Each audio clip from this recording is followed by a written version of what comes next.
তারা স্ট্রাগল করবে সরকারি দলে আসার জন্য, নির্বাচিত হয়ে মেজরিটি পাওয়ার জন্য।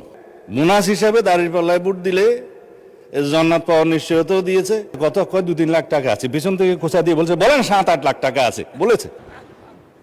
মানে স্পিকার, আমি এবার পয়েন্ট টু পয়েন্ট আসি। এখন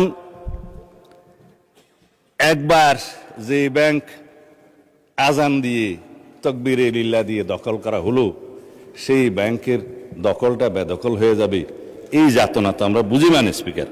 সুতরাং যারা পর্দার আড়ালে থেকে গ্রাহক বলে রাস্তায় আন্দোলন করছে, ভিডিওটা দেখেন, তাদের রাজনৈতিক পরিচয়। আমাদের মধ্যে অনেকে তো গ্রাহক আছে, গ্রাহককে বলে দেওয়া হচ্ছে বলেন বলেন আপনার অ্যাকাউন্ট আছে, বলে যে আচ্ছা ঠিক আছে, কত কয় 2-3 লাখ টাকা আছে, পিছন থেকে খোঁচা দিয়ে বলছে বলেন 7-8 লাখ টাকা আছে বলেছে। এটা রেকর্ড ভিডিও। তারা গ্রাহক হচ্ছে সেই রকম গ্রাহক। তা এখন পর্দার আড়াল থেকে নেমে পড়েছেন, এটা ভালো। বেপর্দা হওয়া, বেনাকাব হওয়া কোনো কোনো ক্ষেত্রে খারাপ, তবে এই ক্ষেত্রে ভালো হয়েছে যে মানুষ জানতে পেরেছে।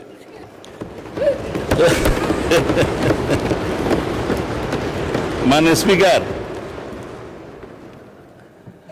এখানে আরডিএস নামে একটা প্রকল্প আছে। সেই প্রকল্পের, এটা হচ্ছে ইসলামী ব্যাংকের একটা ফ্ল্যাগশিপ প্রকল্প।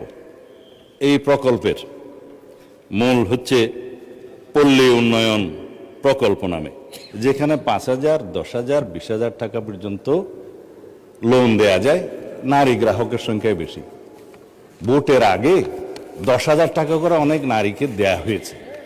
লাইনে আমার এক ভোটার জিজ্ঞেস করছে, আমার এক কর্মী, মা আপনি কোথায় দিবেন? বলছে যে বাবা, বলছে কোরআনের দল না দিলে তো জান্নাতে যাওয়া যাবে না। 10,000 টাকাও দিয়েছে, বলেছে এটা মাফ হয়ে যাবে, আরো 10,000 টাকা পাবো। এইভাবে মানে স্পিকার, মুনাস হিসাবে দাঁড়িপাল্লায় ভোট দিলে জান্নাত পাওয়ার নিশ্চয়তাও দিয়েছে। এই আরডিএস প্রকল্পের মধ্যে কত হাজার কোটি টাকা ডিস্ট্রিবিউট হয়েছে জানেন? 22,000 কোটি টাকা ডিস্ট্রিবিউট হয়েছে। 11,000 কোটি টাকা আগে দেওয়া হয়েছিল। এই 5ই আগস্ট 2024 পরে নির্বাচনের এই বৈতরণী পার হওয়ার জন্য আরো 11,000 কোটি টাকা দেওয়া হয়েছে, এর কোনো হদিশ নাই। তবে একজন নারী ভোটারের কথা তো বললাম। ভোটের আগে আমরা প্রায় সময় দেখছি মানে স্পিকার, আমরা তো লেজিটিমেট গভর্নমেন্ট, ভোট টুট পেয়ে জনগণ আমাদেরকে এখানে বসিয়েছে, কিন্তু ইলেকশনের দিন পর্যন্ত আমরা একটা ফেসবুক গভর্নমেন্ট দেখেছিলাম মানে স্পিকার, প্রচারণার মাধ্যমে। তা আমরা এখনো মনে করছি বিরোধী দলের ভূমিকা পালন করুক। তারা স্ট্রাগল করবে সরকারি দলে আসার জন্য, নির্বাচিত হয়ে মেজরিটি পাওয়ার জন্য।